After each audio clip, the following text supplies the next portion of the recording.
চলো তোমাদের সাথে আজকে একটা আনবক্সিং ভিডিও শেয়ার করা যাক। তো আমি ব্লিঙ্কিট থেকে কিছু জিনিস অর্ডার করেছিলাম, প্রায় শেষ হয়ে গেছে বললেই চলে, তাই জন্য ব্লিঙ্কিট থেকেই অর্ডার করে নিলাম, তাড়াতাড়ি চলেও আসে। তাই ভাবলাম আনবক্সিংটা নয় তোমাদের সাথেই করি। আমি তো আগে বলেছিলাম আমার প্রচণ্ড কম্বিনেশন স্কিন, তাই যে কোনো ভাইটামিন সিরামই আমার মুখে একদমই শ্যুট করে না, খুব ইচিং হয় আর র্যাশ বেরোয়।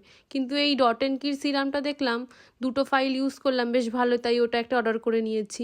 আর এই রোদের তাপের থেকে বাঁচার জন্য মুলতানি মাটিটা তো খুবই দরকার। এই কারণেই আমার মতে বলে যে শীতকালটাই ভালো। বাবা গরমকালের কত তার ঝামেলা, এই মাখো ওই মাখো।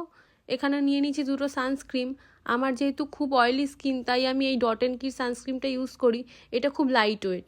আর মায়ের খুব ড্রাই স্কিন, তাই এখানে ল্যাক্টোক্যালামাইনের একটা টিন্টেড সানস্ক্রিন আমি এখানে নিয়েছি।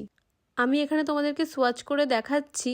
ল্যাক্টোক্যালামাইনেরটা একটু থিক আর ডট অ্যান্ড কিটটা পুরোটাই ওয়াটার কনসিস্টেন্সি, মানে ওটা অয়েলি স্কিনের জন্য বেস্ট। কিন্তু আবার যাদের অতিরিক্ত ড্রাই স্কিন তারা কিন্তু ল্যাক্টোক্যালামাইনের সানস্ক্রিনটা ইউজ করতে পারো। এটা দামটাও প্রায় রিজনেবল, কিন্তু ডট অ্যান্ড কির সানস্ক্রিনটার দামটা একটু হাই।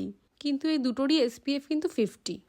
এর সাথে সাথে আমি এখানে ম্যাট্রিক্সের একটা বায়োলেজ হেয়ার মাস্ক হয়, এটা চুলটাকে প্রচণ্ড পরিমাণে সফট এবং ম্যানেজেবল করে তোলে। আর আমার যা ঝাড়ুর মতো চুল, এই মাস্কটা ছাড়া আমার আর কোনো গতিই নেই। আজকের ভিডিওটা এই পর্যন্তই, টাটা।